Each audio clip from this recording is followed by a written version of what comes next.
Hello. तर recently मी कॅम्पिंगचा एक video share केला होता आणि त्यामध्ये आम्ही चहा बनवला होता. तर त्यावर मला बऱ्याच जणांचे DM झाले की हा गॅस स्टोव कुठे मिळाला. तर हा आहे तो पोर्टेबल गॅस स्टोव, म्हणजेच एक छोटीशी पोर्टेबल गॅस शेगडी. तर आम्ही हा हेल्फोर्ड्समधून परचेस केला होता. पण तुम्हाला हा B&Q, वुडीज अशा प्रकारच्या स्टोअर्समध्ये किंवा कुठल्या पण सुपर मार्केटमध्ये पण मिळून जाईल, किंवा तुम्ही ऑनलाईन पण चेक करू शकता किंवा Amazonवर पण मिळून जाईल. हा खूपच हँडी आहे. ह्याचं वेट कमी असल्यामुळे हा कॅरी करायला पण इझी आहे. म्हणून तुम्ही कॅम्पिंगला जात असाल किंवा पिकनिकला जात असाल आणि तिथे फूड कुक करायला अलाउड असेल तर तुम्ही हा अगदी इझिली कॅरी करू शकता.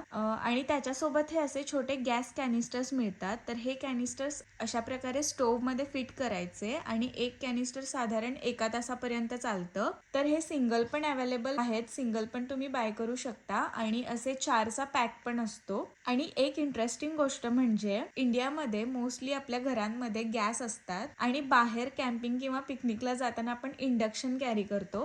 पण इथे एक्झॅक्टली अपोजिट आहे. इथे घरामध्ये सेफ्टी पर्पजसाठी इंडक्शन जास्त कॉमनली वापरलं जातं आणि बाहेर कॅम्पिंगला वगैरे जाताना असे पोर्टेबल गॅस स्टोव वापरले जातात. कारण इथली घरं वुडन असतात, त्यामुळे घरामध्ये गॅसपेक्षा इंडक्शन हा कंपॅरेटिव्हली सेफर ऑप्शन मानला जातो. तेच तुमच्यासोबत शेअर केलं. Okay, bye.